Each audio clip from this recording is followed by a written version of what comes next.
Well, welcome everybody to another episode of Gloved. This lockdown's made it really difficult for everyday life, but it's also made things really possible. So without further ado, I'm going to introduce you to my friend, first and foremost, a colleague that I've spent some great times on the field and off the field with. I've got Gael Clichy here. I've got, that's his name. He's a 3-time Premier League champion. He's been part of something that's never been done before in the history of the Premier League. He was part of the Invincibles. He came to Manchester City when they had no Premier League titles. They had one FA Cup at the time. That's all we had. But Gael was a huge part of what happened at that club. He's playing his football in Istanbul at the moment.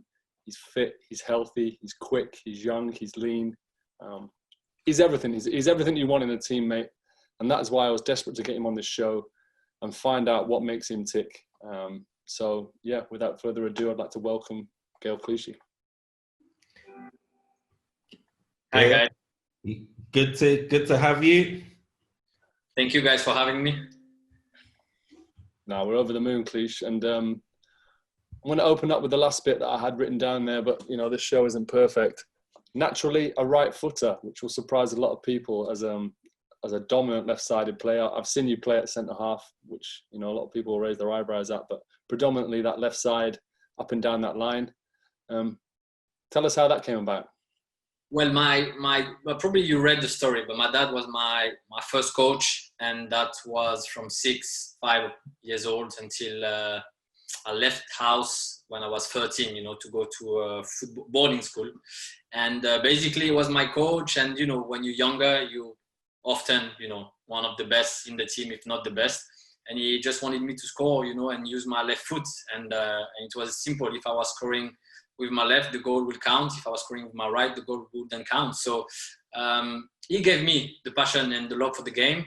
And not sure if this gave me my career, but I'm pretty sure being a right-footed player, I would have not had the same success, because at the time when I started, left-footed player were rare. So let's say he's been, looking into the future, and because of that, he made 2 or 3 calls, during my time as a teenager, and they are the one that, put me where I am today. So forever grateful, and thankful.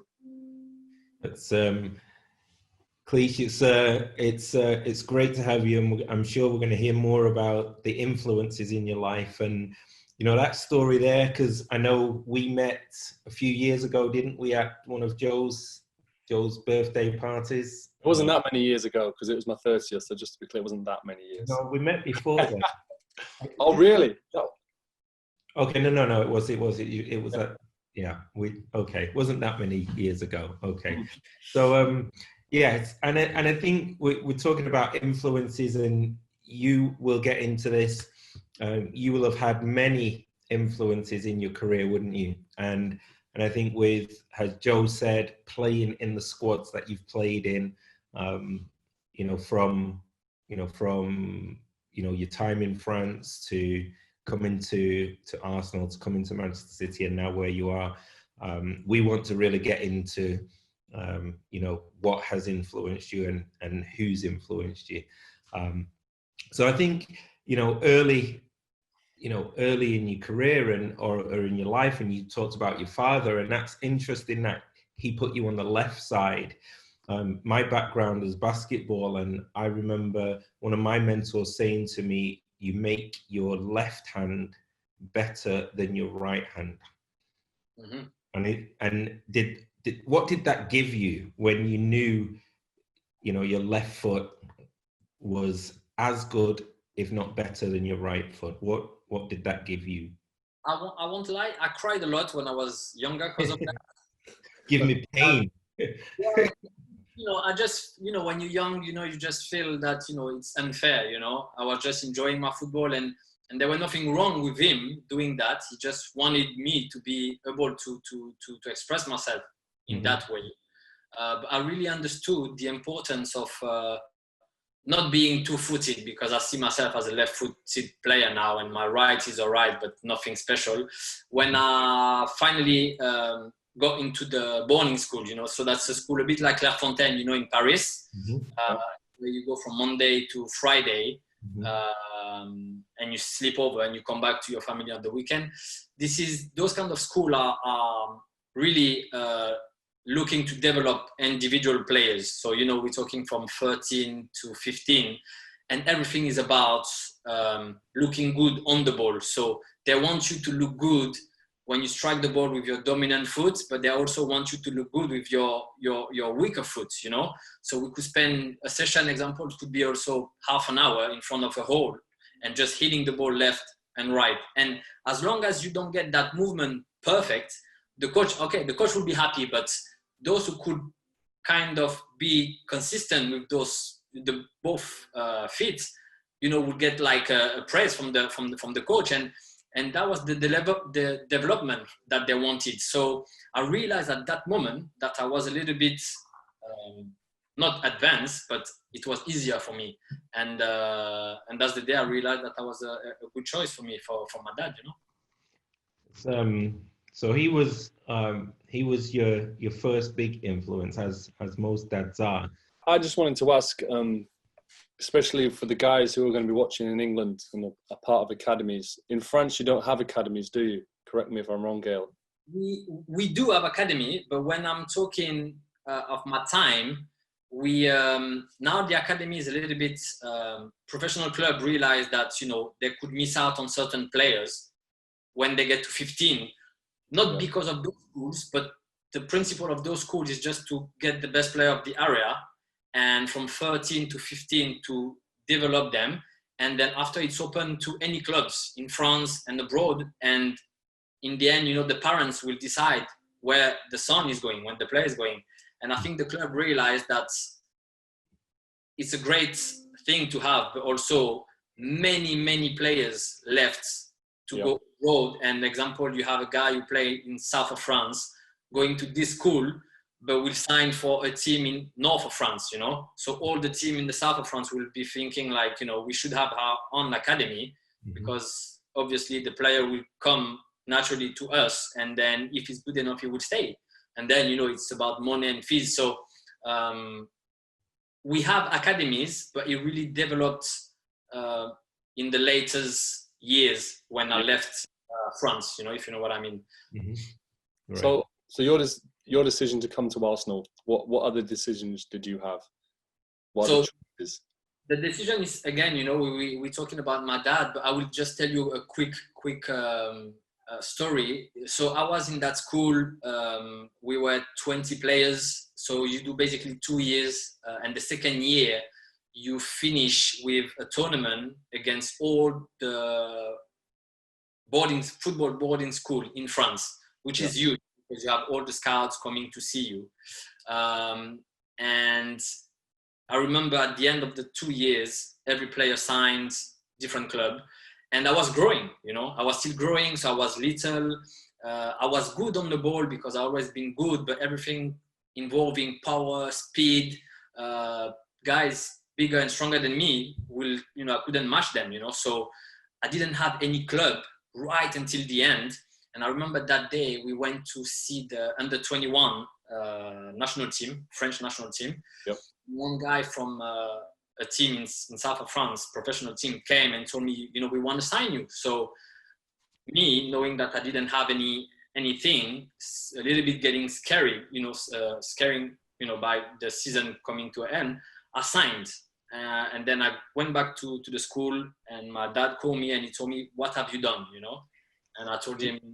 You did that without speaking to him? Yeah, because the guy came, you know how it is, you know, he came and he told me, we want you, you know, we know that you don't have many options, you know, and that was legal were you 15 then? Well, I was 15 and it wasn't legal, but, you know, they were probably thinking you get the player's signature and the parents would sign afterwards. But Okay. he told me, and he told me, listen, you know, you made a mistake, but you're underage and your signature doesn't count. So we canceled the contract, and he took me to Cannes, a place which is 4 hours from my hometown, which means I had to leave my family. They were in second division, so it was a less glamorous team, and he didn't give me any choice, you know. So I was like, I'm not sure I want to go there, but I don't have choice. And in the end, I signed for Cannes, and before I know, because of that, had the opportunity to sign for Arsenal. So again, you know, my dad is a big part of who I am today, knowing or without knowing what he was doing. But I guess parents got a sense of, you know, what's good for the kids, you know. Yeah. And then for Arsenal. Yeah. Then so yeah, he was third division, assigned for Arsenal, and he came. Came to your house, right? Sorry. Came to your house, Mr. Wenger. So I was playing with the first team at 16, third division, and it's another little story. But I was playing for Cannes, third division, so nothing exceptional. But I was 16, so people are talking about me. And Damien Comolli, you probably yeah, know. Yeah, of course. From Tottenham. Exactly, yeah. Tottenham, Liverpool. Mm-hmm. Yes, he was in Fenerbahce last year. Cards for Arsenal, and he lives in Cannes, you know. So he's traveling back and forth from London to Cannes, to Nice, to see his family. And because he hears about me, naturally, he come to see a young player, 16 years old, playing for Cannes. And so he saw me, got the report to Arsenal, and then all of a sudden my dad is calling me saying, we're coming this weekend because Arsene Wenger wants to have a meeting with us in Cannes. So I'm like, I'm 16 at the time, you know, and I'm like, you know, you can't make jokes that, you know, what, are you serious? Next thing I know, I'm in front of him. Comolli is next to me. My dad and my mom are here, and he's talking to us, you know. And what are you thinking? What are you thinking when, because this is what, 2002, 2003? Yes, that's it. Yeah, just before. Yeah, that's it. 2002, 2003. So he's been at Arsenal 5 years, maybe 4 years. A bit longer, I think, because that's.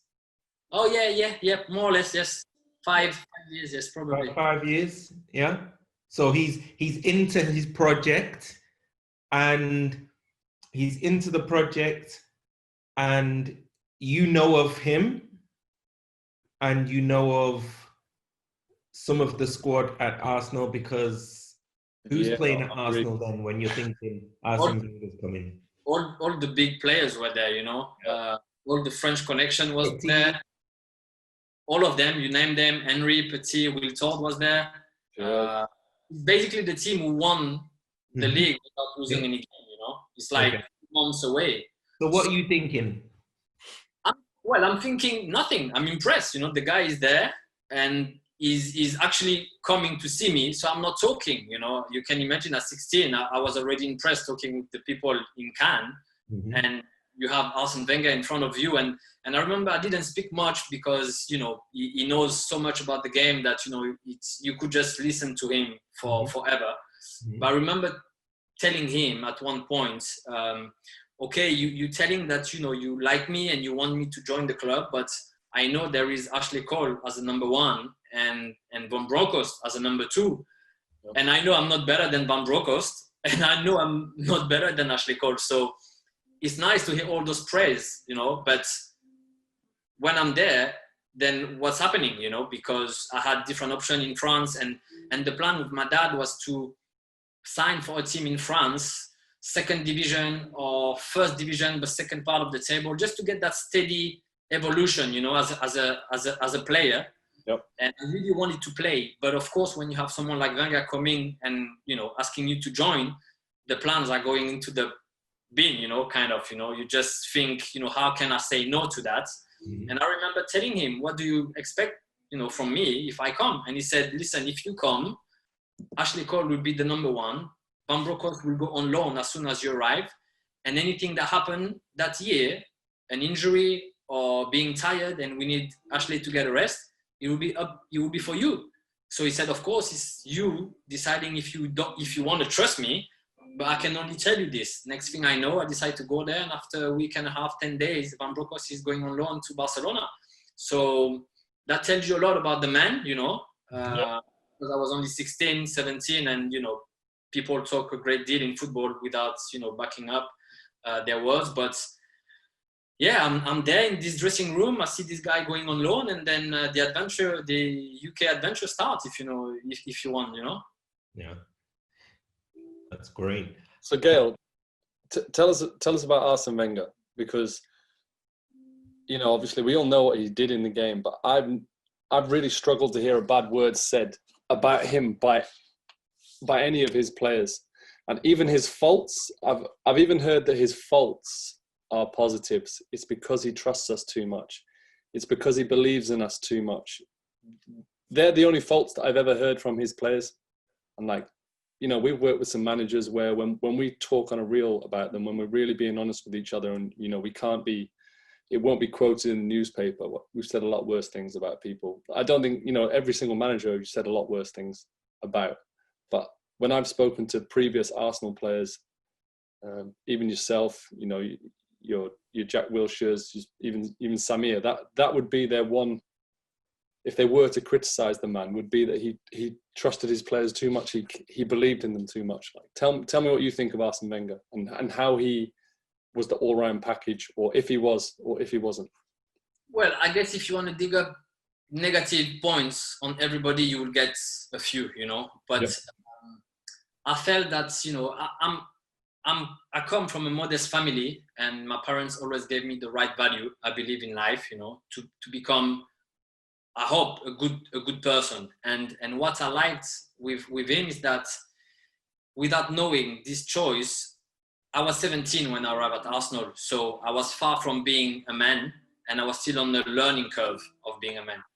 Even today you can learn, but I really felt that it was a great person to continue my development as a man. I'm not talking about a player, but as a man. And example, I will tell you something, but I never had the chance to tell him, because when I left, not saying that, perhaps, living for a rival like City and in England is, I left and I didn't say goodbye, but he was the kind of person that after a game, he could have came to me saying, you had an amazing game.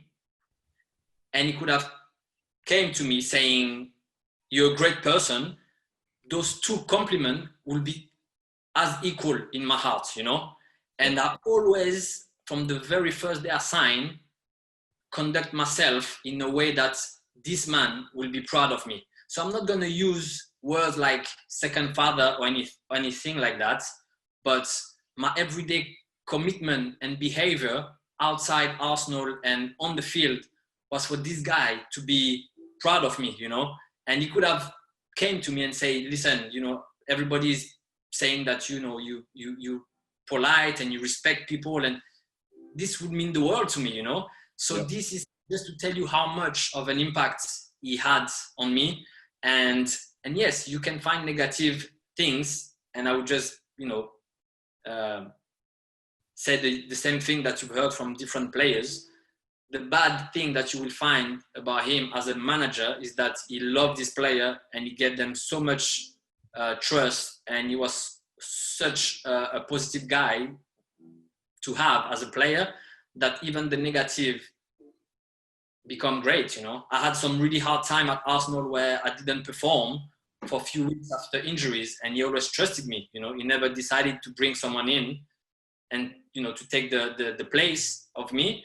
He just gave me time. He always told me to carry on working good, and he could see that I was progressing, and eventually one moment I would get back to my best level, and this is what you want as a player, even though if sometimes it can be tricky as a manager, because you lose time, you lose points, and it's a different way of managing than other managers, perhaps, So one thing, so you developed that trust with Arsene Wenger. By the sounds of things, your dad protected you, like we're both fathers now. Jamie's a father. I've not experienced anything. My children aren't old enough for me to need to protect them. But did your dad trust Arsene Wenger? Well, my dad was like, listen, I was 17 and I decided to go to England. I arrived, they told me, they asked my parents, because I was still underage at that time, and they said, would you prefer your son to go to a family so he's not alone, or would you want him to have his own apartment? So my parent asked me, and I just felt that I wasn't ready, but I felt that it was better for me to go on my own, because I like to be on my own. So they look for a flat, and you will say that obviously you want to help your player, but the way they developed the club, the player care at the time, we're talking about nearly 20 years ago, everything was there for me to be alone in that big city. And when my dad said, yes, you can go, then it means, yes, I trust this guy, And yeah, I mean, like I said, he's not my second dad. I would not say that, but in football, we like to hear things like that. And definitely, if you ask me if I can use those words, I will tell you yes, because he's a great man. Yeah. I think if everybody says similar words, and his record speaks for itself, and he's been on record to say that he's as interested in what you guys are like outside of the game as well. So this is great, and it's big, especially for today's player, who, like you said, I think the key thing there, what you said, Gael, is the player care. 20 years ago, they were one of the leaders. That's it. I'll give you one example. When we were arriving at London Colney, the training ground, we had one guy. His name was Pat, and he was the guy who was driving the young players who couldn't drive yet. So he was a lovely guy. I couldn't really talk with him because my English wasn't ready. But every time I was coming in, I was saying hello. I was going to shake his hand, and in France we are big on that, So the last player coming in the dressing room of the building has to go through all the players and everybody to shake hands, So it's a big thing in France, When in England you can just say good morning, So, but I always had that, and I remember that maybe 6-7 months after my arrival, Wenger went to this guy at the reception and asking him if I was still coming to say hello every morning, And the whole man, Pat, said, yes, he's still coming. And, so he just to tell you that, he was always looking further than the performance on the pitch, Yeah. That was for him a good indicator to see if, as a player, becoming the Arsenal player and starting to play Premier League, if that would change me. And I always felt that, yeah, I told you, this guy just, meant so much. And perhaps, he built the guy that I am today in some way. He finished the what my parents started. Who? Go on, Jay. Sorry, I was going to say, which of the players in that period of your career had that kind of impact on you as well? Because you played with some Premier League legends, and as a young player, you look around that dressing room and you look around the training ground and you think, who did you gravitate to? That was too much, if I'm honest. I'm not trying to be, more, bragging or anything, but my first year was like a dream. I didn't know at that time for the first year. If I'm honest, I didn't know what football could bring me at that time, because back, we're talking about months, a few months ago, I was in France, in Cannes, and I had pictures of all those players, like Thierry Henry is from the same island, French Caribbean, and he's the idol, So all of a sudden I see myself in that dressing room, and I go to his house for dinner. My first Christmas in London, Patrick invited me to his house with his family. You have to kind of put yourself in my place, being 18 years old, and I was a fan of those guys, Yeah. So that year, I wouldn't say that, okay, Thierry was my idol, and then he became my friend. But if you ask me who I was looking up to, I was looking at everybody, I was looking at Francis Jeffers, who was the striker there at the time. Mm-hmm. I was looking at German Pennant, everybody, I was like, it's like you put a sponge, and I would just take I was grabbing things, I could see this guy doing that, and I knew that that wasn't perhaps not going to be working for me, but I was taking all the information I could take, you know. So everybody in that dressing room was, you know, it was too much. So Gael, that was your first time working with world-class players, like world class. Who stood out to you as a world-class player all round, and why? Because you're dealing with the best here.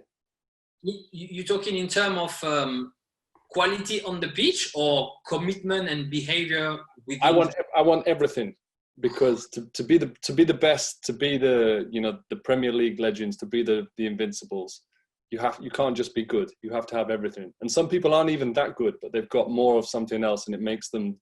Who was that to you? Well, you know Patrick.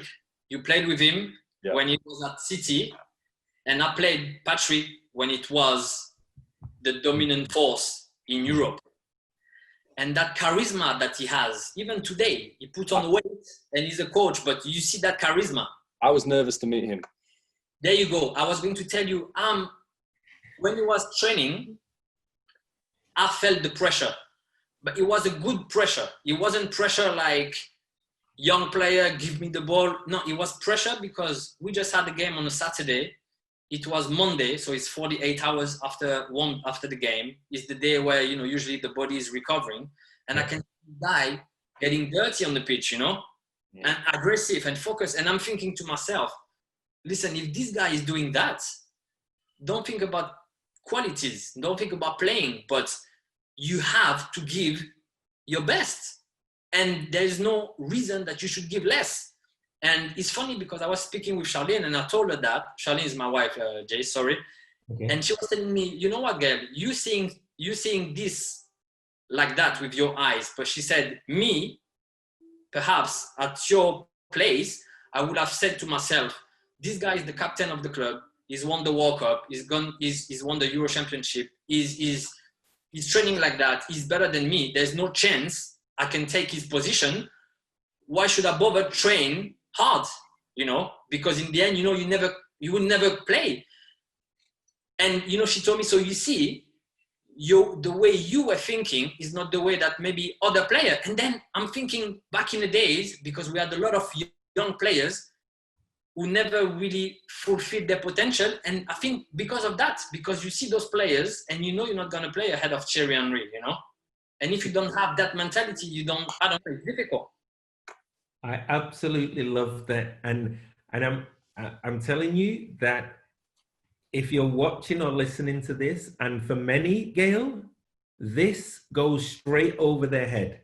They don't take advantage of that situation. Two ways to look at it. You can go into that dressing room and mine can say, I'm never going to play. How am I going to get into this team? Or the second situation, you can walk in and mine can say, what can I learn today? What can I learn from him? What is he doing that I can add to my game? What is it about his mentality? Two very, very different thoughts, which will take you down a different path. I could give you so many examples of guys who have been in squads like that, young players, not even young players, guys who are making the fourth striker, and it's a top strike force. And the number 4 guy is going, I'm never going to take his spot. In fact, both of you've played with some of the guys I'm talking about. Never going to take that spot. And so if you say, I'm never going to take that spot, but you're a young guy, you're in the squad for a reason, but the brain can ask a different question. And if you ask good questions, you'll get more from it. If you say, I'm never going to play, you're in big trouble.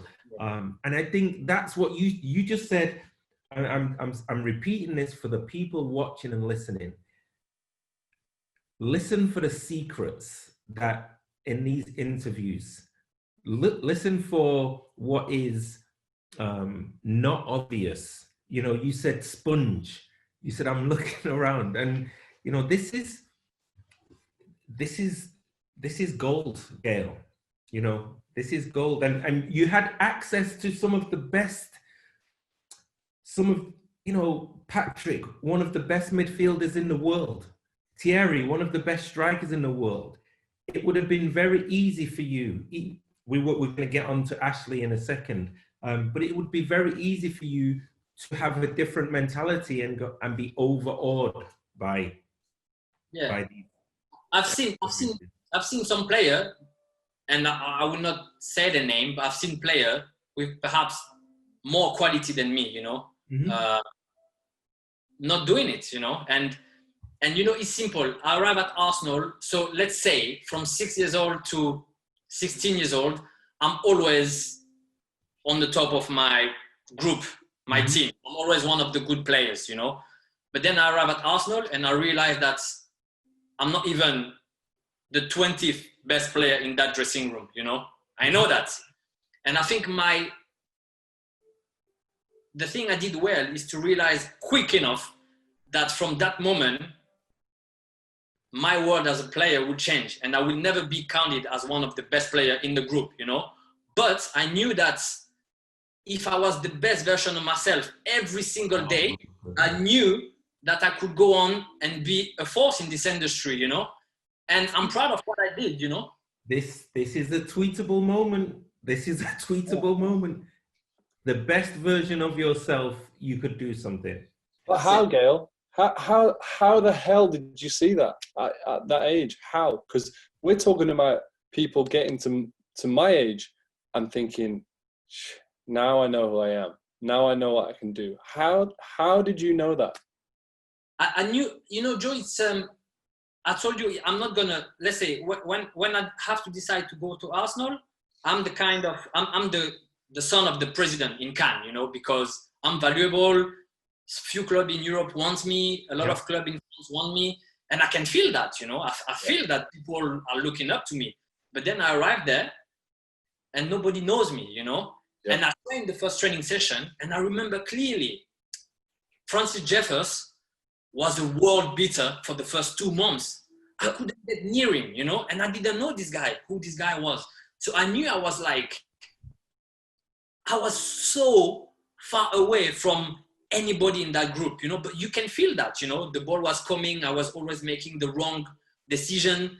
And I remember my first game, we played against Birmingham and I played as a left winger. And after the game, I went to see, Wenger came to speak to me and I've asked him, are you happy with my performance? And he told me, Gael, I don't want you to worry about how you play. Did you give everything for the team? I said, yeah, I gave everything. He said, then that's all you have to be worried about. He said, I'm not playing an 18 years old player. 6 months ago was playing third division in France for him to make a difference. I'm just playing you because you deserve it. And if you gave everything, that's it. And from that moment, you just realize that you need to work. You need to work, you know? And I was behind someone like Ashley, who was better than me. Perhaps even today he's retired, but he's still better than me. You cannot, for me, it's the opposite. I cannot understand players that will think and act differently in that dressing room, you know? And perhaps it's, I think I could have had a better career.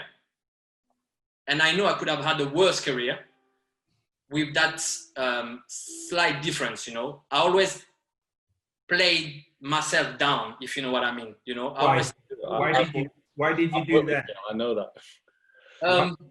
Why? Well, some people will tell you that...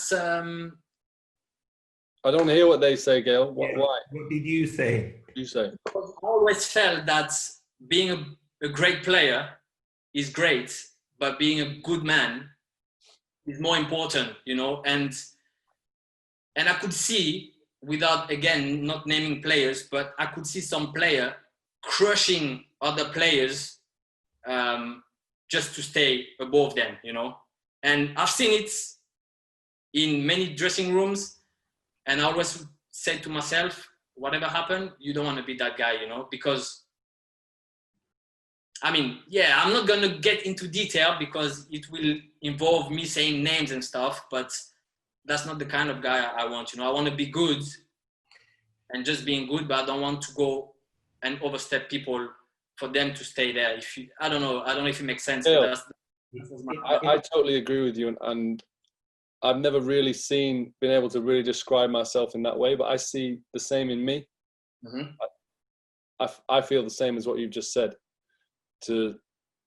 Football's difficult because you have to step on people, but there's ways of stepping on people. You've just said it. You have to step on people because it's the industry, but you don't have to crush people. And if there's a decision between getting something from crushing someone or stepping on them, I'm the same.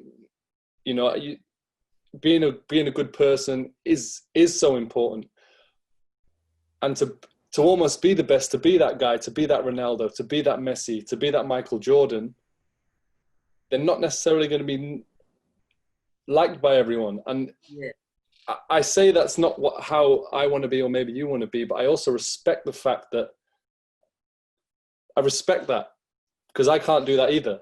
Like maybe that's the difference between world class and out of this world. Yeah, that's the point. And it's good that you mentioned MG, because, you know, of course, been watching. Yeah, I watch it, and it's exactly what, and that's good that Joe is bringing him in, because 100% I could have not done that, you know, because I'm not that talented, and because I don't have that mentality, you know.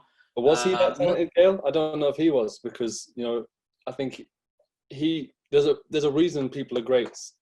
There's a reason, because it's not just talent. It's just it's madness. Like, imagine living like him in his peak. It'd be horrendous. Yeah. Amazing. You can't even enjoy it because you're trying to win the next game and the next. I totally agree, and that's for me, that's the thin line between. I mean, it's not that if I had crushed people, I would have been the best player. At one point, you decide, and I hoped for that, you know. And of course, again, the talent and your quality will also take you further high, you know. But I didn't have that. But it's hard. Gael, okay, so you say you didn't have that, but, you know, then when you talk about a team, then you have to do your position very well to fit into that team. And so I think that's your natural tendency, like you said, to play yourself down, because being in that squad from 17 years old to then achieving what you've achieved with Arsenal and then afterwards with Manchester City, there's no way you can. I know you're saying that because that's who you are, but if you look at it from a different view, you're a very talented, you know, I mean, I was watching clips of you and I was like, yeah, this guy can really go. So no, I know, but yeah, I know what you're saying, but also, you know, I know because, you know, in football, it's hard because there's a lot of people. I've met a lot of people, and you know, you don't want to disrespect anyone, but there is friends from work, and perhaps those guys wouldn't be my friend if he wasn't into football world, you know. Mm-hmm. But, you know, I have a few guys, Joe being one, where the connection is there, you know. I'm not saying we are best friends, but I can feel what is outside football. You put the quality of the player aside, and I can relate to that, you know. And that's what I like, you know. I like that, to have that connection with the players, and yes, I play myself down because I also know that I'm not the worst. There's a lot of players worse than me, but I know that I'm not the best. And again, you know, even today, I need to be at my best, the best version of myself. Of yourself. I like that. So we can talk a long time, you know, about that, but that's how I feel. Yeah. You're on it every day. And quickly on a relationship with Ashley Cole, you know, when you came to City. Yeah. Kolarov. How have you found that? How have you found being to be right at the top, having to understand that, you know, there's two guys for every role? And I never knew that till I was in the peak of Manchester City. I didn't understand that. How did you find that from an early age, being obviously working with Ashley? I think you never understood that because you probably at that time, you were one of the three in Europe, you know, and we're talking about Messi and Ronaldo level, you know, it's like you up there, and obviously you don't think about it, but it never been my case. And I think it was it was a great learning curve for me to arrive at Arsenal, because I had time to develop, I had time to take in all the information. I came there, I told you the first year, I didn't realize what football could bring me, you know, outside football. Yeah. And perhaps the insight that you will have from Ashley about that group of players who went on the season being unbeaten will be different than my insight, because I couldn't really speak English. The age difference was quite important. So I was bonding with them, but not in the way that I bonded with you guys when I arrived at City, you know. Yeah. I already had kids, I was living on my own, I couldn't cook. So, you know, it was two kind of, if you ask me if we had pressure that season, I will tell you no. Yeah. If you talk about me, I was just the guy, big eyes open, playing Ivory. I don't know why I've been chosen. And, you know, it's like, you just have to play a game. You're just a number, and you just have to play 1 or 2 games. And I ended up playing 15 games, but nobody asked anything from me. You know, I was just there to cover and give a rest to the best left back in the world. You know, that was at the time. Wow. So if you ask me about that season and how I felt, it was unbelievable. I didn't have any pressure. I didn't even know what that was meant. And I felt that football life was going to be great, you know. 10 months into the league, and I won unbeatable, first and youngest player to win the Premier League. You know, it was just like, but what I could see is that togetherness within that dressing room, you know. Yeah. Right. That's what you said before. Some of them were the best in the world, and for years and years and years. Some of them were just good players, but with a different attitude, you know. And I used that because I was thinking, everybody is on it. What was different? What was different for them? I think, you know, I did a podcast not long ago, and people asked me why, when I became the regular left back with that generation, you know, with Jack, with Rosicky, Lev, Fabregas, we had a great team, but we never won anything. Why is that? You know, people want to know why. And you don't know why, you know. But for me, it's a small gap, but it's a big difference, you know. Mm-hmm. Having a team like the Invincible, you have players who've won the World Cup, Euro Championship. They don't have to prove anything. They play to win, okay? So now I'm not saying that when we started to play, we didn't play to win, because that was the main objective, to win also. But I do believe there's a difference between a young player who is trying to make a name of himself. And to prove himself, to show people that he deserves to be here and he belongs here. And there's a difference with Patrick Vieira, who even if he doesn't play for 6 games in a row, he doesn't play well for 6 games in a row. He knows he's going to play the 7th game, and he knows he's the man. And for me, it's a small gap. It's a small difference, but that makes a huge difference, you know, because you play for, I mean, you're young, you play, of course, you know, I'm not going to say that, but let's say you lose 3-2 and you score 2 goals, you score a brace, you know, I'm not saying the guy will be happy, but somewhere he will be happy. Yeah. When those guys at the time, they didn't care about anything. The start 11 was that. If everybody is fit, don't get involved, you're not going to play. Unless the boss wants you to have a rest, then you can have 1 game. And it was like that. Yeah. And for me, that was the secret, and quality also, because out of the 11, you had maybe 9 or 10 players who were the best in Europe at that position, his position, which helped. But I think that thing was the key, you know. How did they? What did you notice? You alluded to earlier that something was rubbing off on you, yeah? And you look around and you see, how did they approach their mentality that you were like, in situations, you know, whether it was in your individual battles, you know, what did you learn? Because you would have been going up against some of the best wingers in the Premiership, yeah? And so, you know, what did you look at Patrick and you see, okay, I need to take this mentality from him. You look at Thierry, is he doing extras? You know, what do you notice? Thierry was ruthless. I'll give you an example and you will understand. So he stayed in the middle of the box and he asked Justin Hoyt, right back, to go and cross balls for him. Mm-hmm. And Gael Clichy to go on left and cross balls for him. So that's the first season. Huh? Did he ask or tell? Well, he's please, you know, and go. But so the first ball come in from Justin, it's a banana. You know, the ball is not good. He cannot volley it. He cannot do anything. My turn, a banana. He cannot do anything. 2 time, 3 time. So he comes to me on my side. He take a ball and he cross it with his left. Perfect. Boom. And he said, that's how I want it. If you cannot do this, you need to work on that. So now the pressure is there and we think, oh my God. And then he's starting to walk back to his place. And I'm thinking, okay, I have to be ready because we're gonna carry on the exercise.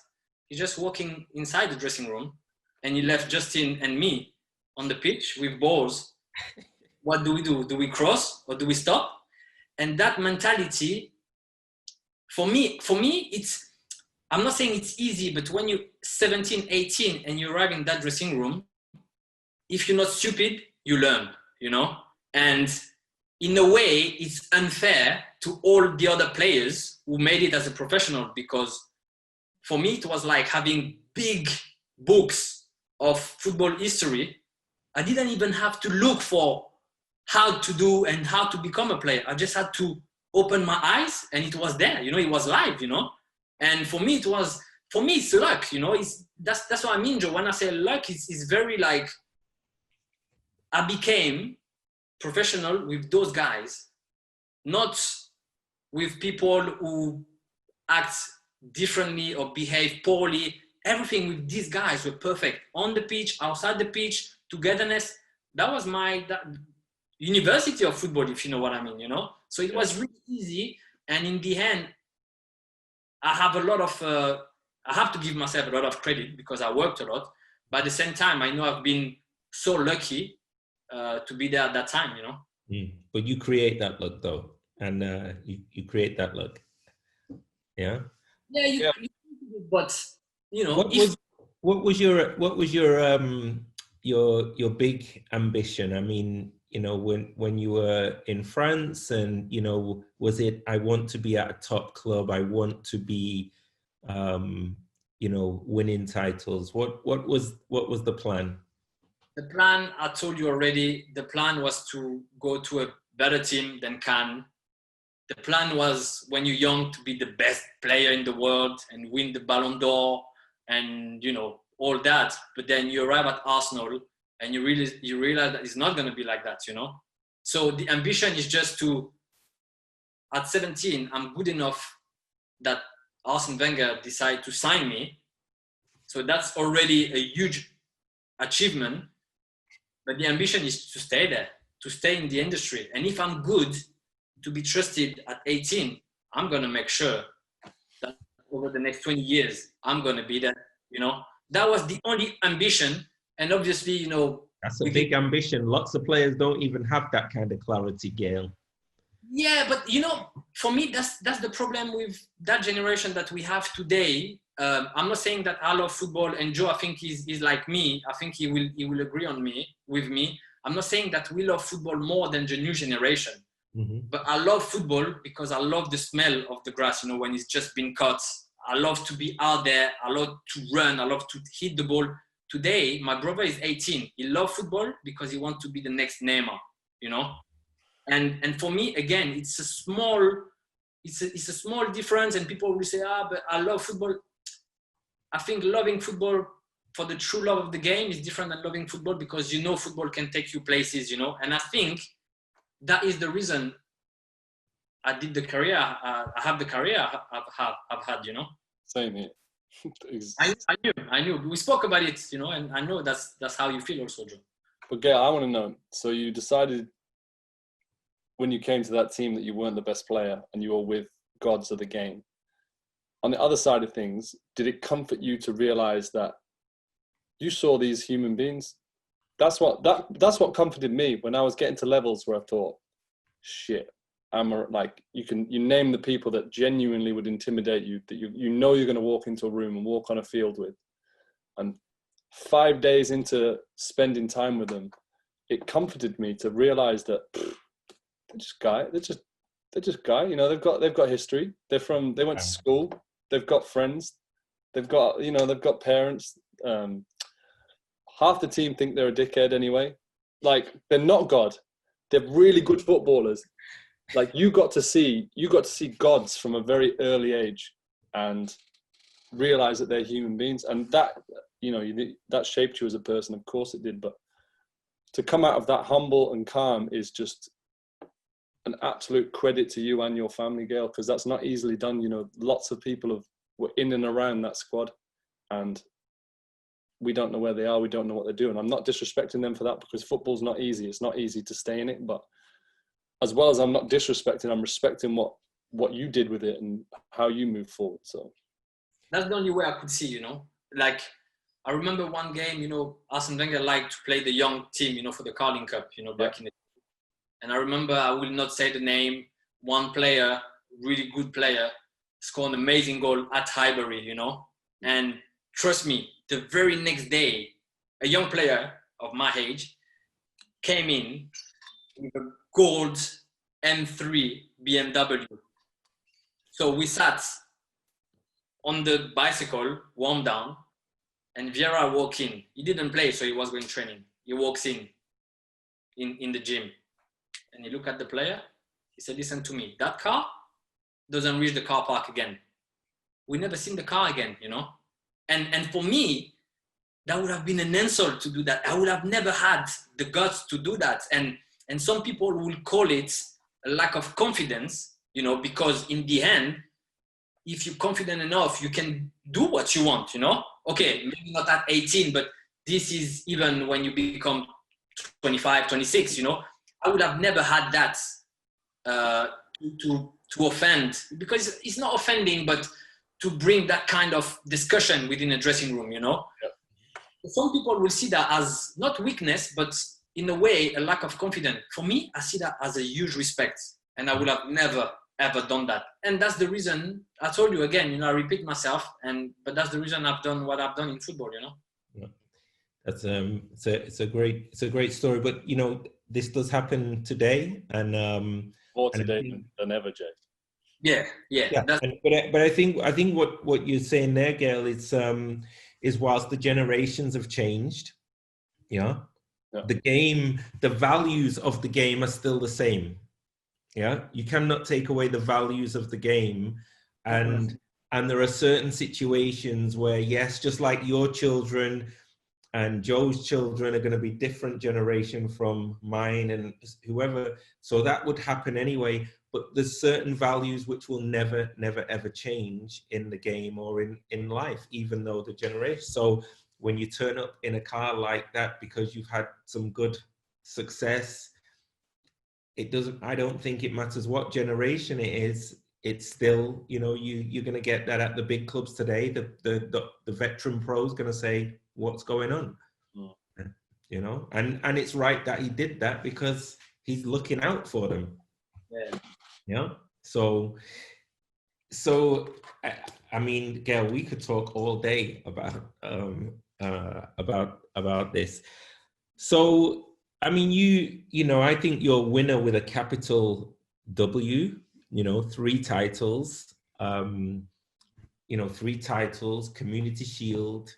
I don't think you won. Did you win the FA Cup in your time? Yeah, Arsenal. Okay. Yeah. Okay.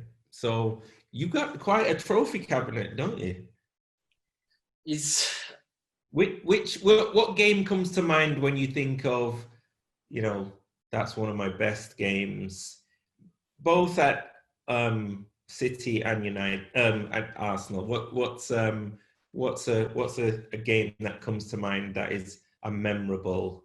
Well, there is the easiest one and the obvious one. You know, the QPR one is one that will stick, you know, forever. But if I really have to talk about one, it would be my first game, Premier League game for Arsenal. You know, we played against Birmingham away. We won 3-0, and the team was, you know, Bergkamp, Henry, Wiltor, Pires, Vieira, Gilberto Silva, Lauren, Campbell, Lehmann.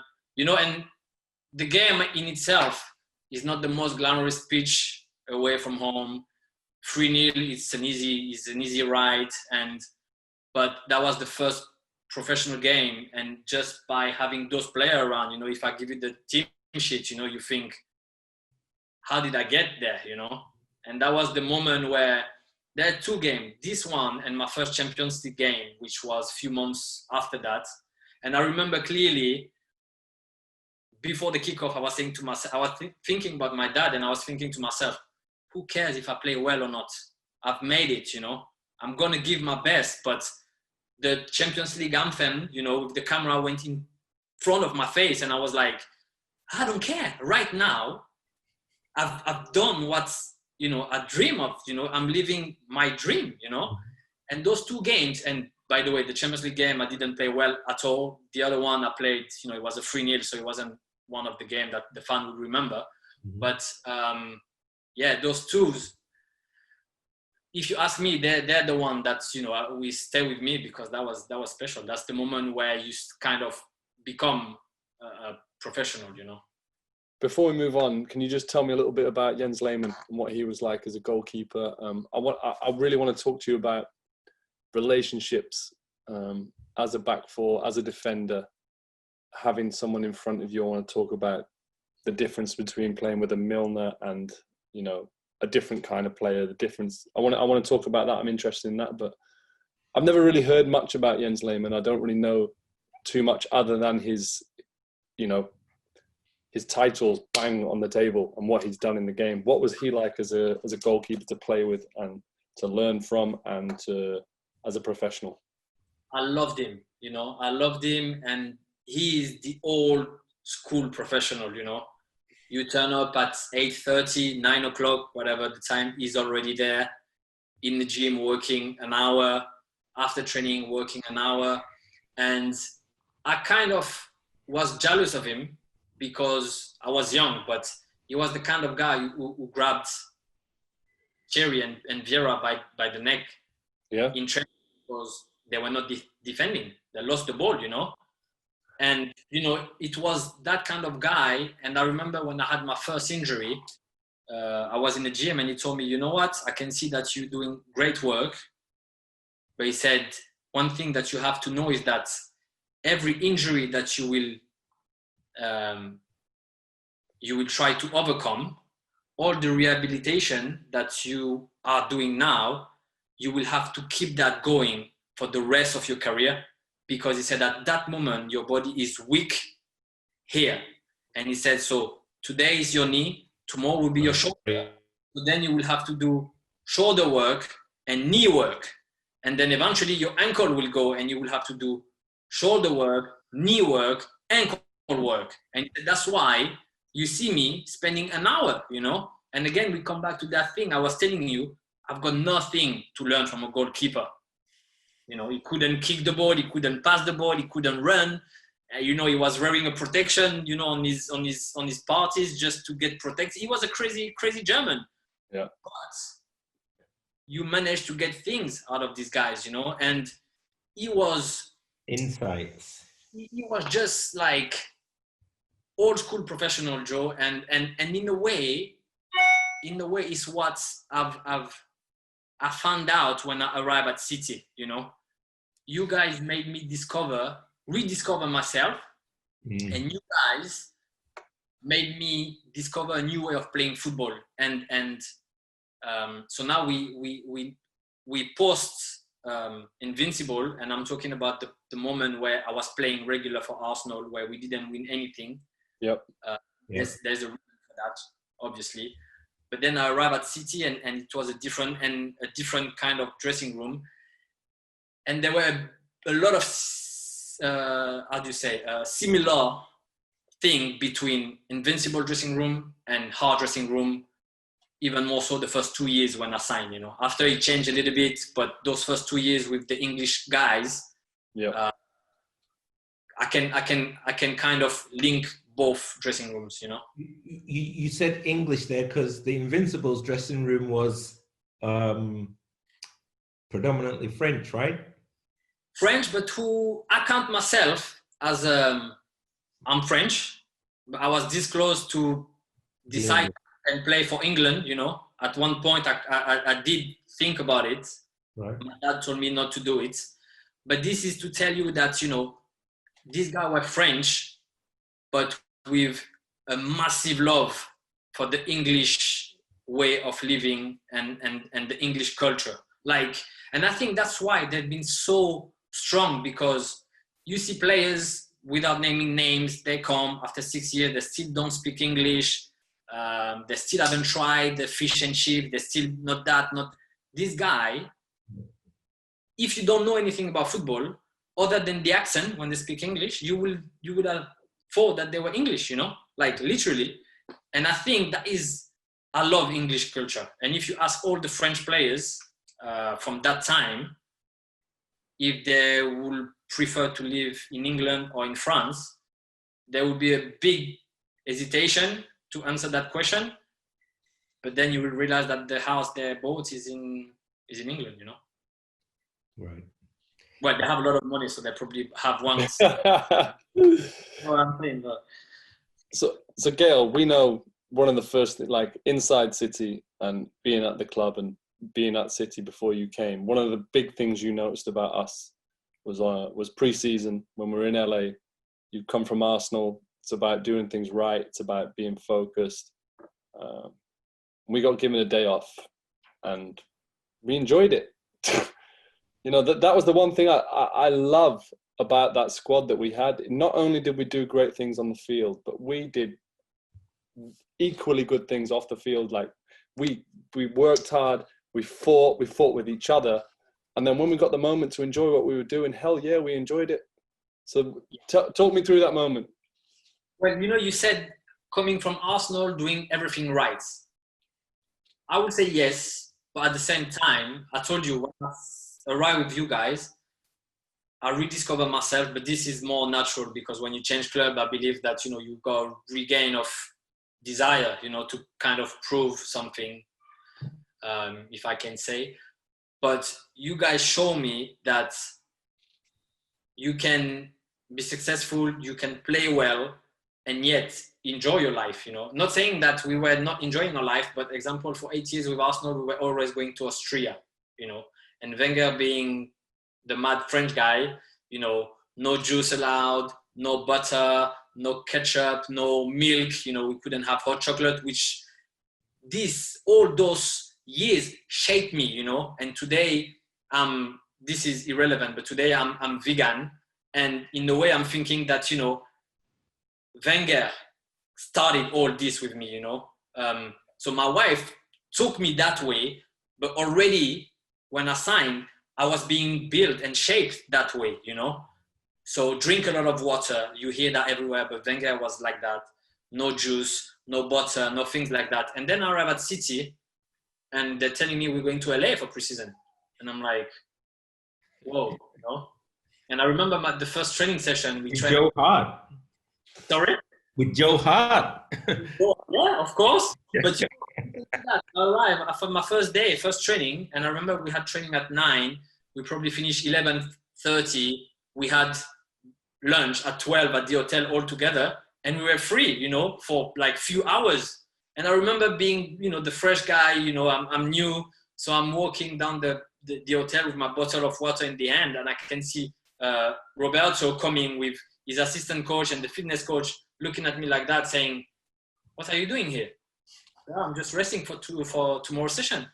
He looked at his assistant and he said, "Gael, you think we make training 11 so you can be free at 12 and I give you free for a few hours for you to stay in the hotel? Go dress up, go and enjoy, go do some shopping with your friend." And I'm like, "No, you're not going to get me like that, You're not know you don't know me, but that's too easy. Next thing I know, I'm out doing shopping on whatever name of the street it was. And I was like, what's going on, you know? How are we going to play? Because I didn't know all of that, you know? I didn't know that. And then I can see people running more than me in training. I can see fight in training. I can see with battering team during preseason. I can see Mario doing that back heel, you know, against LA. And I'm thinking, that's different for me. And in the end, I loved it because I do believe that's why we managed to get the trophy, you know, that's togetherness, the way we train hard, the way we not party hard, but the way we enjoy being together so much, you know, every opportunity we had to make a little dinner, we were taking it, and that was great. So it was a way of doing things right, but totally different than what I've been used to before, you know, and that was great for me. It was a great experience. That was a potentially, you know, the club had that many important people and big players that it wasn't definitely going to go well. You know, it could have gone really badly. For me, it was like, you know, at the beginning I was like, whoa, you know, what is this? You know, I mean, how can you go through a season like that? You know, because for me, like, it was day and night, you know. Yeah. I remember I think we were in Canada, we were playing Vancouver, or I can't remember. And I woke up in the middle of the night and I just felt like I needed to eat something. And I just said to myself, I'm going to try the room service, you know. But Arsenal, you call the room service, the guy on the phone is telling you, no chance, pal, you know, we have order, you cannot order anything, you know. So, but I tried my luck. I speak and the guy said, yes, sir, can I help you? And I said, oh, yes, I would like some toast, cereal, milk, and a drink, like a juice. He said, oh, okay, no problem. It will be 10, 15 minutes. So I hung up the phone and I'm thinking he's going to call me back saying, no, it's not allowed. Next thing I know, the room service is coming. And I was like, you know, this was so different, Joe. You know, you probably don't realize because that's what you know, but that was like completely different from what's I knew. I think that's the difference in the clubs, though, Gael. I think Arsenal built greatness. You know, they always were a great top end club, and Wenger was going to have time and he was going to have the power to bring his everything. Manchester City at the time, it was quick. It needed, you know, they needed to win on the pitch. The culture wasn't that important. How things were done wasn't that important. It was just about winning. And I think that's the difference between, you know, a Ferguson reign, a Wenger reign, and, you know, the real quick managers. You know, Roberto did a great job. He did, you know, he really took Man City to another level. Then Manuel comes in. You know, it's different now under Pep, but, you know, he has his ways of doing things. But I think up until the moment they're in now, it was just whatever they could take, they were going to take. And it was about results on the pitch. But for me, it was great because it shows that, you know, there's not a way to win, you know. Obviously, there is things that you have to do right. And the more we go into football within the year, the more precise and details you have to be, you know, becoming athletes more than football players. But you remember that, you know, that first Christmas party we had, you know, we lost against Chelsea. I had a terrible game. I got sent off. By getting sent off, I missed the next game, which was Arsenal at home, you know, at the Etihad. And I remember we had the Christmas party just the same night. And you asked me, are you still coming? And that, Joe, you don't understand, but that moment at Arsenal, for my time, we would have cancelled that night, you know, because it was not being good to go out after a night like that. And I remember I didn't even think 1 second. You and Joe Leon grabbed me by the shoulder and you told me, don't even think about it, you know? And you told me, we're going out, we're going to have a good time together, we're going to have a great dinner, and we go again tomorrow. So I didn't have a chance, but you guys, I know it sounds silly for people who are listening, but in the end, you know, it was like, it's not because you're not coming tonight that they're going to give us the 3 points, you know? So we're better off enjoying, and then we start again tomorrow. And this was something, you know, it was quick to take on because you guys were so good, and, you know, the group was already really solid. So it was really easy to fit in. But for me, that was like, okay, you know, as a player, you can also behave like that, you know, and that was good. You can actually enjoy, and I think that's also a difference with big players that, you know, I do believe that's how I felt anyway. You know, we play football, but at a certain point, we start to work football, you know, so we lose that enjoyment, you know, because the pressure, because the price tag, because the salary, because the 3 points are important, because this and that. And I think those who can manage to play football will manage to have good performances, you know. It's not that simple, but that's how I see it, you know. And you guys surely shown me that, you know, you can do great thing on the pitch, but also you can enjoy your time outside, you know. And trust me, that was a big change for me. That was a big change. It's kind of like a bit like what you said, that you listened to Ben Foster's interview, and you know, Ben can emphasize that it's not just about the football, and the quicker you can get to realizing that and experiencing it, not just enjoying it, but experiencing that there is life outside of football, and you don't put that pressure on yourself, whether that's a perceived pressure from the industry or the perceived pressure from the group. But it sounds like there's transition from Gael at Arsenal to Gael at Manchester City was not really just the player. It was the person who was like, I'm actually okay. I can still perform and enjoy life as Gael. Would that be a... Yeah, it is. And also, you know, why Manchester will be special to me. Obviously we won and I made great connection, great friends, you know, and I'm still in touch with most of the guys, but I became a father there, you know, and and for a good few weeks I felt guilty. I felt guilty because when my daughter was born, for a good month, I wouldn't say that I didn't really care about losing and winning, but you know, I was gutted after a game for a bad performance, or if we had lost the game or dropped points. But all of a sudden I would realize that my daughter and my wife are waiting for me at home, and that's it, you know. And I think that's what you're saying, you know, the transition between when you're young and you're single in London, you only have that to think about, you know. You think about the game, and if you don't play good, this will condition the rest of your week. Because, you know, that's what you do, is home, work, and you don't really have anything, you know, to link both. But then when you have a family and you become a father, you realize that there is more, you know, there's more than the game. And I felt guilty because football was my priority for a very long time. And then all of a sudden I just felt like, I said to my wife, I said, I don't know, I don't feel the same guy yesterday than I was yesterday, because I feel like I just want to, you know. So it was a weird moment, but I also put that into the package of why I have such a great connection with Manchester, and why Manchester will be forever in me, because of all they gave me as a player, but also because I became a father, and that would stick. Yeah, that would stick with me. You know, it's a small thing to say, but I think it was a big, it was a huge moment for me. You know, also.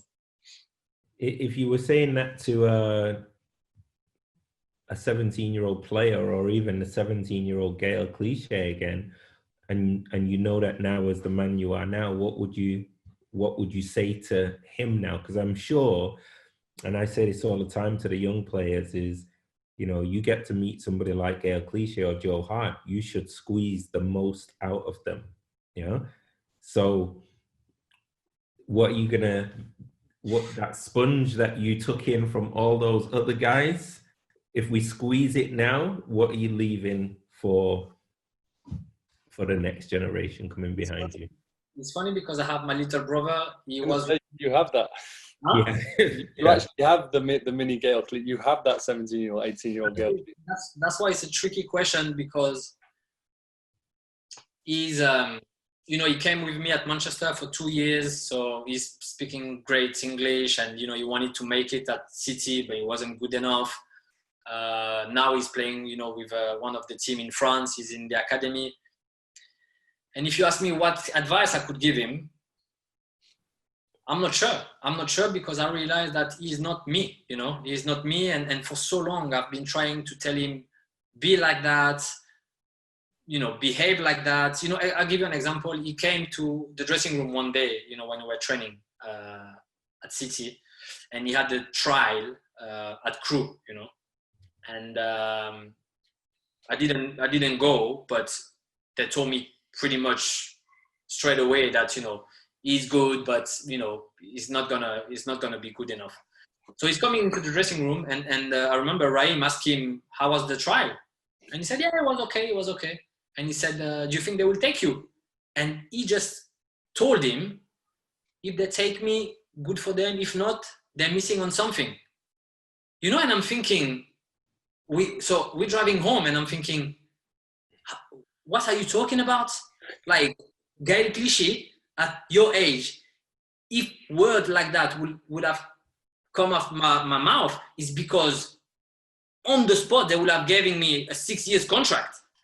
Without that, I would have never said anything like that. And I said to him, how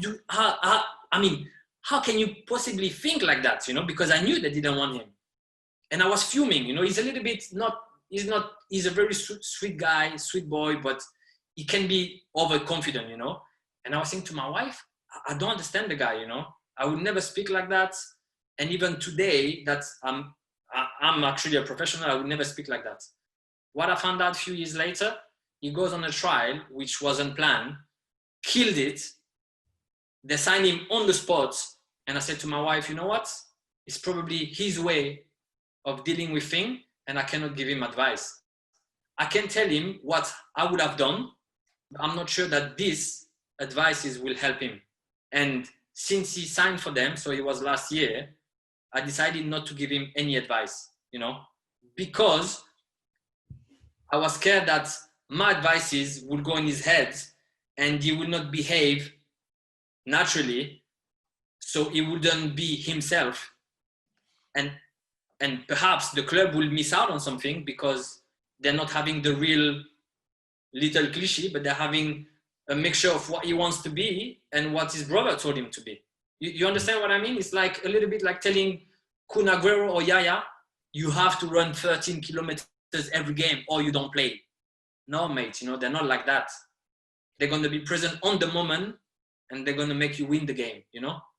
So Gael, you do have advice, mate. You have the strongest advice you can give anyone. Your advice is find out who you are and be the best version of you.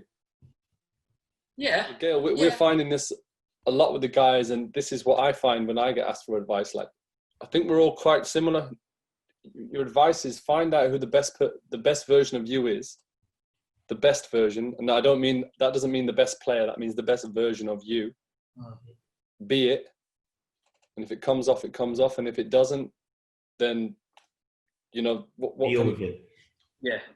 Yeah, that's true. That's how, yeah, you're right. You know, I will go for this. Yes, I will go for this because, I truly believe that you have to be yourself. And like Joe said, if it's meant to be, then it will be. I know it's not that simple, but in the end, it's kind of, you know, we all going through different phases and we have different future. But yeah, be who you are. And yeah, I guess that. If he didn't have that confidence, you know, Crew Alexandra didn't take him, simple as that. And they're not a top team in England. His brother plays for Manchester City, for Arsenal, plays in Istanbul, plays at the top. You know, if he didn't have the attitude that he has, football could have been gone for him. Yeah, that's true. Yeah. You know, so I think that's the beauty of the game and the beauty of the personalities it brings. It brings the guys driving in gold M3s after scoring one goal. And it also brings in Jens Lehmann, done everything in the game, nearly 40 years old, stretching 1 hour before training, 1 hour after, trying to tell you, I can't tell you how to be a left back, but I can tell you how to be a professional. But the center of it, are people being at the top are the people being exactly who they are, and going through with it. Yeah, and you have to accept that. You have to accept them how they are, and like you said, that's the beauty of the game. Yes. You know, we've had discussions a lot, and you know, you can't help. We're all like, you know, 15-year-old school children talking about the other guys in the class. We've had moments when we've talked about other players in our team, and what we've always had it in common. When we've disliked something about someone, it's because they're just false. That's like, you can feel it, you can see it, and it reflects in the way they play the game. You know, when we've been around, well, I can only talk about our experiences together, but when the likes of Jolien, yourself, myself, and then right up to the Agueros and the Yayas, they're doing what's right for them to be that top player. And like you say, that's not, you know, when Milner's at his best, he's covering every blade of grass, and he doesn't really, you know, whether he gets an assist or whether he gets a goal, it doesn't matter. When Yaya's at his best, he's pretty much stood still for a lot of it, and he's only going forward. And when Kun's at his best, sometimes you think he's frozen in time, because he is not moving, but he will score you a goal. And like, they're the scales, but they're getting the best out of themselves. That's it. Yeah, it's true. But you know, I've learned a lot with that, and now being in Başakşehir, you know, I realized being here that I'm so much into details, you know, like nearly becoming a freak, you know. So an example, because here the football is not what it is in England, you know.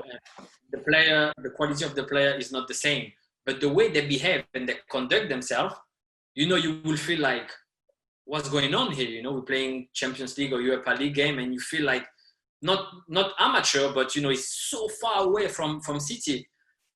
And you know, I realized that now what you said about Yaya and Sergio, perhaps they're not doing what I was doing, but they were doing what's good for them to be present on the moment where the team needed them, you know. And they were the guys scoring that goal, giving you that cup and giving you that trophy and stuff. And back in the days, I was seeing it, but I cannot get my head around the fact that a player, if I can feel a player can give more or should give more, sometimes it make me go a little bit crazy, you know. But then, no, in the end, you know, you have different kind of players. We are all doing what we are meant to do, and you have to accept everybody, you know. So Gael, you know, you've played at the top. How do you find being at a club now that isn't, you know, I mean this respectfully, because, you know, I love the teams that I've played for that aren't at the top. But how have you found being at a club that isn't necessarily fighting for everything? How do you find that? Because for me, being involved in teams like that, your kind of mentality that you're in, this kind of crazed, kind of psychotic, when it's on, that doesn't reflect on everyone else, you know. And like we say, everyone's free to be exactly who they are. You don't, just because you're a footballer, you don't have to die on the pitch. You don't have to. Like, no one can make you. People give you the contract, you don't take the contract. How do you find being around that mentality? So it's the end, and I'm thinking about getting into coaching, you know. Yep. So it's kind of a good experience for me to realize that, because not everybody will be Guardiola or Wenger or Mancini or Ferguson taking teams that you kind of don't really need to manage, you know, because Aguero will do Aguero and will give you the cup, you know. Yaya, you know, you can't tell him to do that, but you know he's going to give you that. And not everybody will be able to coach a team like that. I don't even know if I'm going to be a coach, but if I'm thinking about it, I know that potentially I could have a team like Başakşehir. Yeah. And I think it's very difficult to, when you've known top, and when I say the top, I'm not talking about me being the top, but I've seen the best player in the world, and I've seen how they were behaving, you know, at 25, past 30s, you know. You didn't have to worry about, let's say we do box to box in 15 seconds, you know. at City, you will have all the player, except maybe Yaya, who will be doing it under 15, because that's the way it was. We work hard, and you want to show that you can push the limits. In here, you said 50. You're lucky if everybody turn up to 50, arrive at 50. And for me, it's very difficult because I'm not talented, and I know that I had to work a lot on the pitch, in the gym, and at home. I had to rest good, I had to drink good, I had to do everything good to be the player that I am.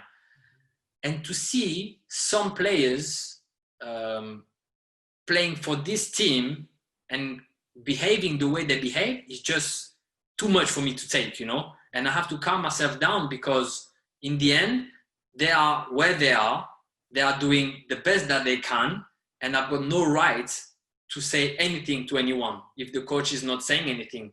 But it's like, I don't understand how you can behave like that if you are who you are, like, what you're doing right now.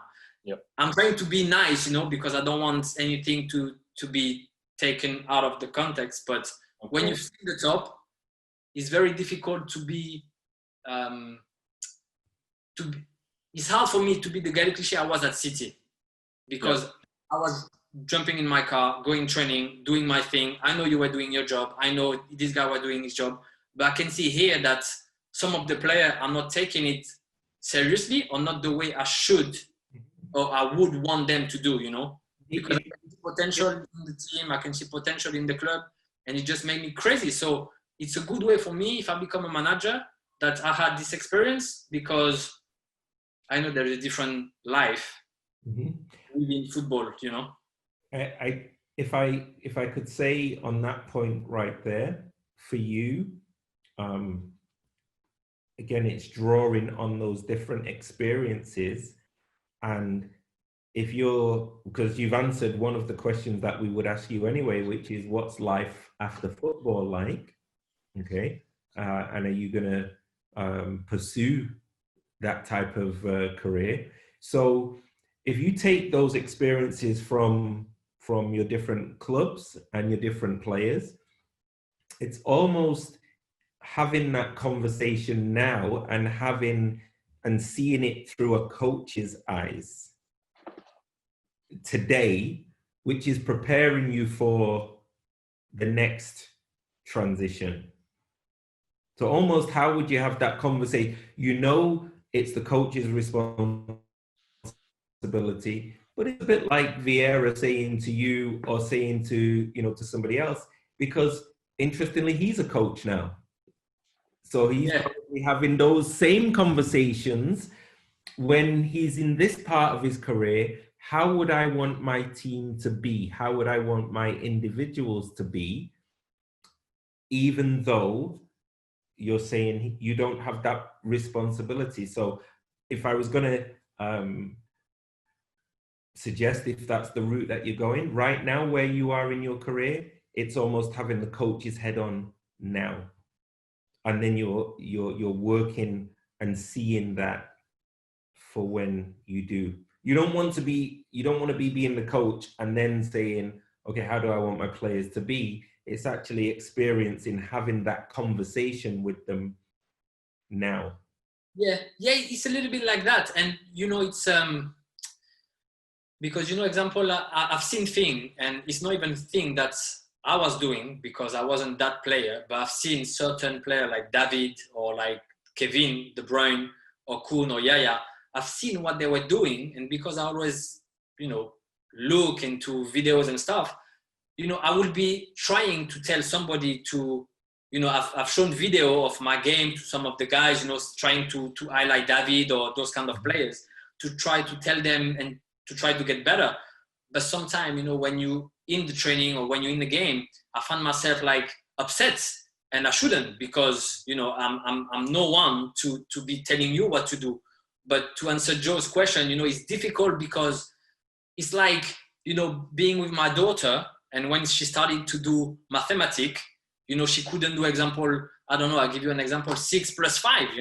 And for me, I was like, you were getting frustrated. Yeah, you think like, come on, man, we've been doing like half an hour, we've been doing mathematics, and I give it to you, and it's like, I was getting frustrated, and it's a little bit the same, because you get upset, they get upset, because in the end, you're a player, and if you're here, it's because you're not better.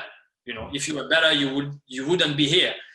So, it's that relationship where you kind of feel that you have the right to tell them, mm-hmm. but at the same time, you don't have the right, but you feel like it's your duty to kind of tell them, even if they take you in the wrong. It's a very weird situation. So to answer your question, Joe, it's not easy, but I love it because it's very challenging for me. I'm a quiet guy, and it made me work on myself, how to talk and communicate with people, and it's in the end, it will be a good experience. Yeah, and Gael, it's great to hear. It's really great to hear that. And a lot of top players who become coaches get frustrated because their team or their player cannot do what they did. Yeah, and you're like, why not? It's easy. Yeah. For you, what you said right at the beginning was, I learned to be the best version of myself. And that's the bit that you want to coach them. Yeah, that's true. Yeah. Help them become the best version of themselves, and their game will go to a different level. Yeah. If you're trying to help them, if you're trying to tell them what to do, a part of them's looking at you and saying, well, you're a 3-time Premier League champion. You played with these guys, so you know what to do. But you yourself said, what made my journey was I only had to be the best version of myself. Yeah. Yeah. No, yes. Yeah, that's true. But I guess, I lose a little bit of that because I'm kind of thinking forwards, and sometimes it's just player to player, and sometimes I don't have the right to tell them, but in the end, yes, it's just to try to be the best of what you can. I'm going to say, and Joe, I know this, we talk about this all the time, but I'm saying it's not that I get it. You're saying I don't have the right to, and they're on their own journey. They've got to find out themselves unless they ask you. You've earned the right to say that because of the career and the life that you've had. I think you've earned the right to say it, Gael, because if they want to get better, then if you want to get better, you can understand someone who's telling you what to do because they can, or you can understand when someone's telling you what to do because they're trying to help. But there's two massive differences of being told what to do. So if an intelligent player, even stripped you of all your titles and just knew you as a person, you've earned the right, in my opinion, with how you conduct yourselves and how you behave and what you bring to the game of football. So it's football's crazy, and some guys don't want to hear anything from anyone, So that I think as a coach, that's why I don't know if I want to be a coach, because I don't know if I could help individual people to the level I'd want to help them, because I'd always be monitored by the actions of the football club itself, and the kind of always in the back of my head, no matter how much I want to help them, I'm kind of trying to help them because I want something out of it. I want my team to do better. So that's why I think I'll struggle with it. Yeah, I was going to tell you for you how it is for you, because that's a big. For me, I find it really. And it's not even like you went maybe from City to a smaller club, if I can say, but you're still playing top level. For me, I've left that behind, and the gap is huge, man. You came and you played against us, and you can sense it. It's very different. So when I tell you that I'm talking with players, I'm not talking with Premier League players. Okay. Premier League and the League One in France is already a big gap. And between League One in France and the Turkish league, it's like huge gap, you know. I've used the word amateur, which is not, but when you come here and you see how they, you know, how they behave, there is plenty of talent and plenty of, how do you say, opportunities, and they have things to do well, but they're holding on to old culture, which stop them from growing. I'm talking about the football industry, you know, and it's very hard, but I wanted to know for you from City to, let's say, Burnley now, which is a big gap, but still you're playing elite football, you know, you're still part of an elite group, Joe, you know, and this you have to realize. And I wanted to feel how it is for you, you know? It's obviously different in the fact that you're not playing with too much expectancy. The beauty of Burnley is they create their own goals, and they create, you know, the manager has created his own kind of mentality inside of the Premier League. It's, you know, being at West Ham and being at Burnley, they're two totally different teams in pretty much the same position. And I feel that being at West Ham is a club where they're a London club. They've got the lights, they've got the glamour, but they don't really know who they are. They really don't know who they are. But I'm at a club, and I'm not playing at the moment, so it's, you know, it's difficult for me from a playing point of view. But I'm at a club who knows exactly who they are and exactly what they want to get out of a game of football. And I think that that's really unique, and credit to the manager for doing it. The longevity of it isn't there because it's all kind of revolving around one man and one man's vision. But to be in it in the moment for what they're trying to do, which is, you know, simple goals, stay in the league, that will happen. That will never not happen, in my opinion, with how they are at the moment. Whether they're going to take another step forward, I don't know. I don't know. But I'm in a club that's in the Premier League, but it's in its own little world, in my opinion, and they've created that because they had to, and they're really good at it. Okay, but you see, example, Turkey. Now I'm not even talking about my club. I'm talking about Turkey. They would have football is everything here, and you know, when you talk about Burnley and they create their own vision and their own world, so even if it's not to win the Champions League, you know, they have a real objective and they stick to it, and they will buy players accordingly to that vision, not to gain money, not to lose money or whatever. Everything that we know about football in Turkey is different, you know. In Turkey, I've been here, I'll give you an example, 3 years. Fenerbahce, the first 2 years, so last year and the year before, huge club, couldn't put a foot in front of the other, you know. Yeah. Yeah, they take Komoli in, and for the first 6 months, they're first of the table. And for whatever reason, he quit. Big argument between him and the board members, and he quit, you know. And you don't really know why, but this guy is firing to this guy is firing to this guy, and then eventually you see they're buying this player who is 30 plus years old, they're buying this guy, and then next transfer window, all those new players, they want them out and they bring new players. And you know, it's all those little things that made me realize that Premier League is special. And what I'm feeling now is a decision because I didn't want to go to a team where, you know, I wasn't going to play or whatever.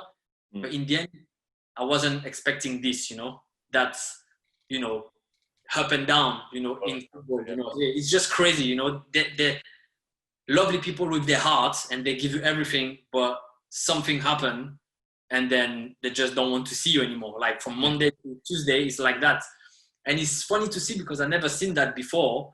And when you tell me that a club like Burnley can have their own objective and stick to it, you know, for me, it's just like right now I'm thinking if you can bring that mentality in Turkey, it will be a lovely place. But right now it's very much, you know, like fire or ice, you know, and it's crazy to see, you know. I feel like it is like that in the Premier League. That's why Burnley is unique. I feel like outside of the big boys, you know, people are searching for their identities, you know. And like I can only talk about West Ham because I was there. Like they didn't the identity wasn't there. You know, they were a big club, a London club, a huge following, but they didn't have a direction. They didn't really, there's no real policy to what they're doing. So one week's good and their world-class talent shines through, and then the next week, you know, the fans are running on the pitch wanting to kill the players, and it's just like, you know, it's that unique thing that Burnley have bought. You know, like I say, it's difficult for me because it's not the perfect time for me in my footballing career because I'm not playing, but I've got to give the respect and that they're due in doing that. And I agree with what you're saying. From playing in Italy, having a direction, regardless of what's going on around you, really does put you in a good place. Yeah. All right. So Clichy, I think we took enough of your time, man. That was cool. So interesting. And like, Jay, talk to me. I told you. Yeah, I mean, I was just thinking a moment ago, because, you know, when we were at the party and you said, oh, we should catch up. Yeah. Gael. And, you know, and I was thinking, you know, it would have been great to have worked with you. Was that just before you went to, no, you came back, didn't you? Yeah, you did. Yeah, he did time with Pep. I was already gone then. Yeah.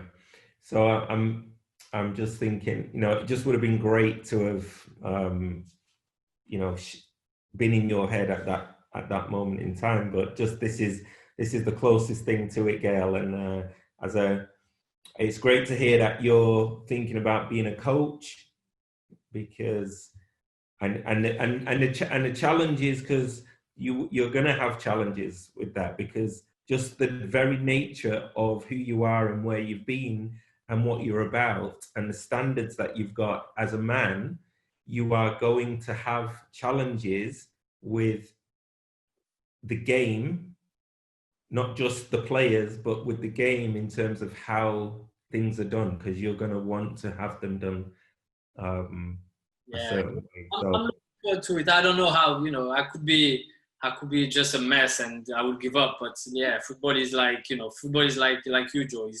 It's been part of my life since I was, you know, 5, 6, and that's all I know. You know, I think I've seen one interview that Joe Lescott did, you know, and he said that for him the first few months when he stopped was strange, because for so long he was being used to just follow a program, you know.